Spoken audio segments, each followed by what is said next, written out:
眼前这些精美的造像和壁画都位于山西省晋中市平遥县的镇国寺之内。此寺始建于北汉天会7年，也就是公元963年。北汉属于是5代十国的十国之一，但在建筑上一般称为5代建筑。从始建年代算到今天，它已经有了1062年的历史。此寺初名京城寺，明嘉靖年间改名为镇国寺，这个名字最终沿用到了今天。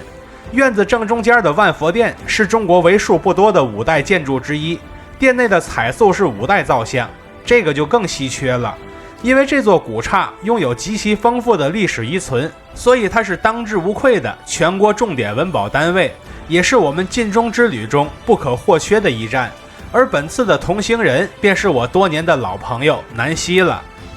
大家好，我是徐工。大家好，我是南希。我们目前在这个地方是山西平遥的镇国寺啊，一会儿我们来好好的逛一逛这儿。我们是2024年7月自驾过去的，头天晚上建议住在平遥，第二天早晨能省点时间。镇国寺最外侧的入口是一个4柱3门的冲天式牌楼，上边写着法语红文4个大字。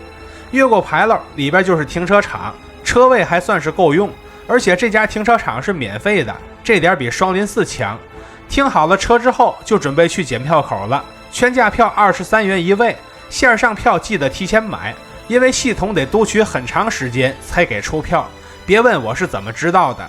进门之后，记得先看看导览图，发现镇国寺不算很大，只有2进院落。往前走一段，就来到了清代戏台的遗址。这原本有一座面阔3间的戏台，后来被毁。2021年修复的时候，仅将遗址修复了出来，这可以确保一个完整的格局。戏台的对面是始建于元代的建筑天王殿，此殿面阔3间，屋顶为单檐悬山顶，它的斗拱外观狂野且硕大，那是元代及以前建筑应有的样式。拱眼壁上的彩绘用的则是常见的植物纹，屋脊正中间的几岔是一座小楼阁的形状。现在我们走进殿内来看内部的陈设。天王殿里边的塑像是我们熟悉的4大天王，其中手持宝剑、身穿铠甲的天王是增长天王，手持琵琶、眼神非常智慧的天王是持国天王，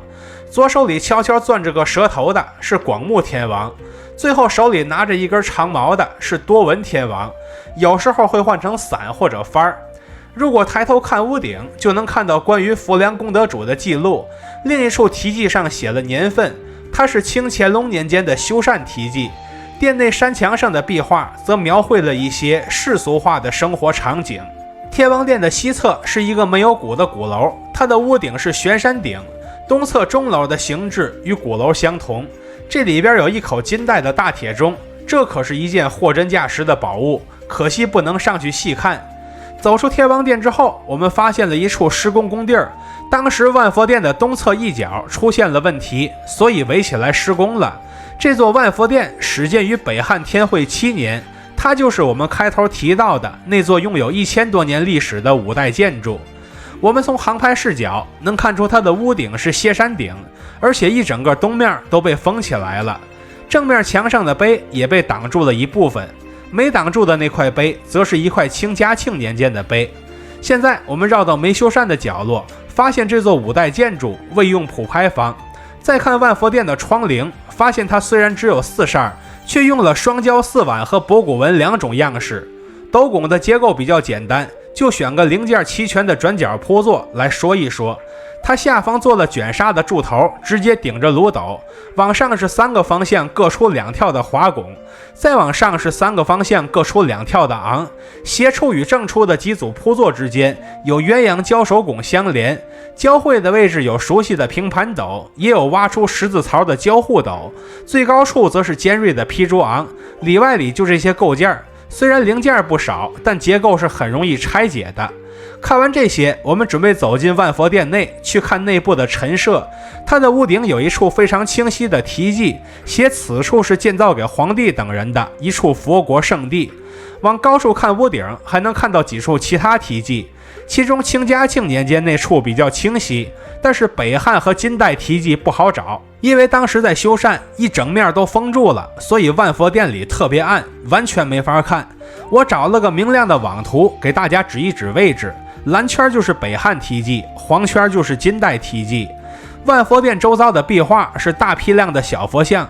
万佛殿这个名字就源于这些铺天盖地的画着佛的壁画了。最后我们来看殿内的5代造像，其中的主佛是释迦牟尼佛，其造型高大雄壮，通体贴金，并以家夫坐姿坐于须弥座上，此处没有使用仰莲宝座。主佛头顶罗发，右手像说法印，但又不完全像，其背光是金色较少、彩色较多的唐宋风格。背光中的元素包括飞舞的龙凤以及若干飞天，小龛中的一佛二菩萨，还有代表富贵的牡丹装饰，以及代表吉祥的日月星辰等字。主佛左右的胁侍弟子为阿难迦摄，年老者为迦摄，其双手合十，身穿敞怀袈裟，肋骨根根分明。年少者为阿难，造型与迦摄完全相反，其脸型圆润，五官小巧，皮肤白皙光滑，气质非常沉稳大气，想来是按照现实中的富贵子弟塑造而来的。再往外是4尊菩萨造像，其中坐着的2尊大菩萨是文殊普贤，这2尊菩萨造型圆润且逐渐女性化，这是继承了唐代传承下来的风格。2尊小一些的站姿菩萨为胁侍菩萨像，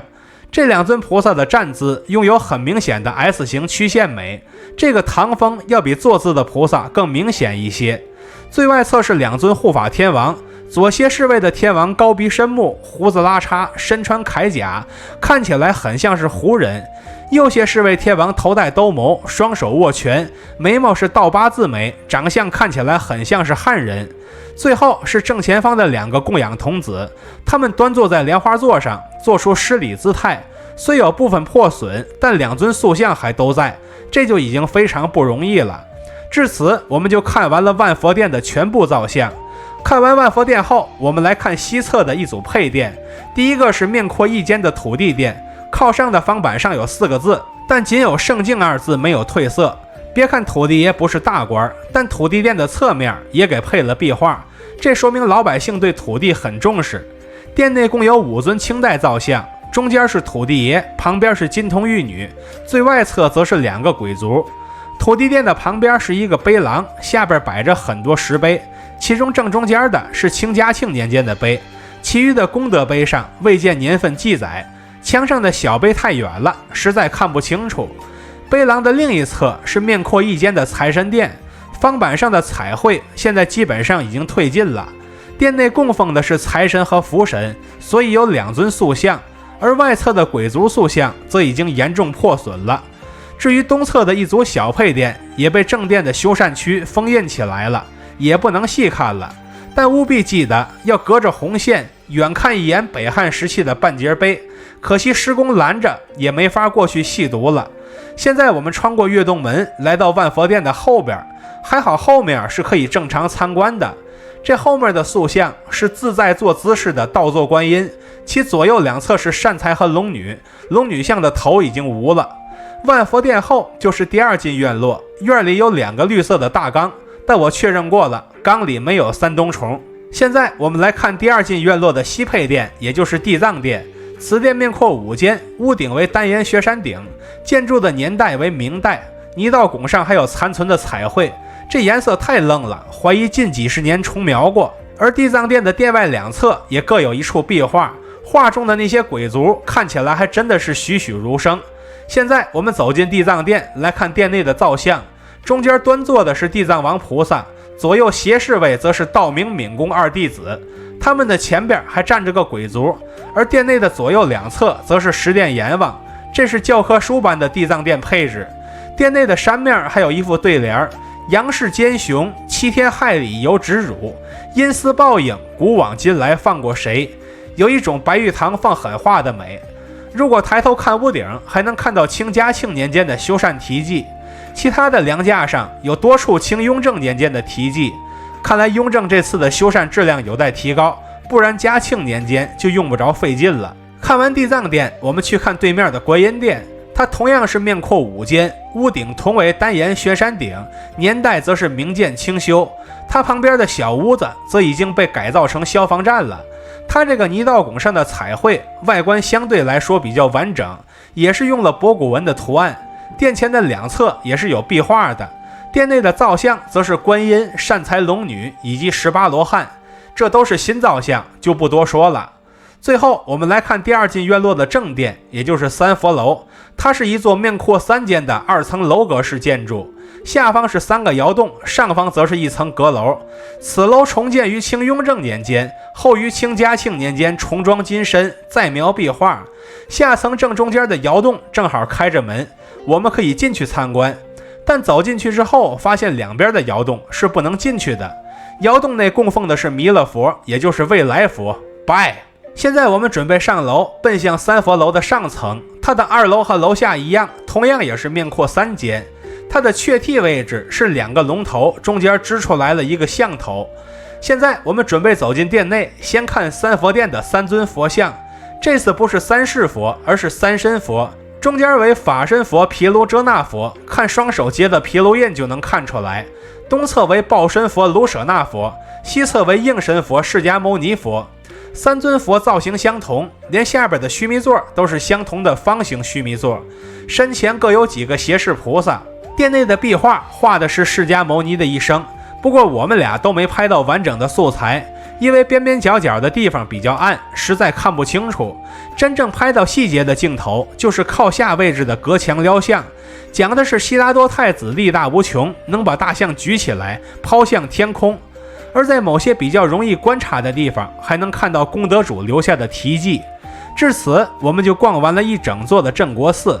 大多数人来到镇国寺，都是冲着这边的5代建筑以及5代造像来的。其实它后边的万佛楼，尤其是2楼室内的壁画，也是很珍贵的宝藏。难怪它能和双林寺、平遥古城一起被列入世界文化遗产名录。其实中国人也好，外国人也罢，大家在审美这方面其实都是有共性的。他们知道什么是好的，什么是精美的，以及什么样的东西是值得流传后世的。双林寺和镇国寺的瑰宝都在过往的岁月里迎来了无数造访的游客，他们也将在未来继续为一代又一代的后人带来一场场惊艳的邂逅，让时间彼岸的盛景得以重现。看到这里的朋友，欢迎点赞、收藏、加关注，和徐公一起读城，一起旅行。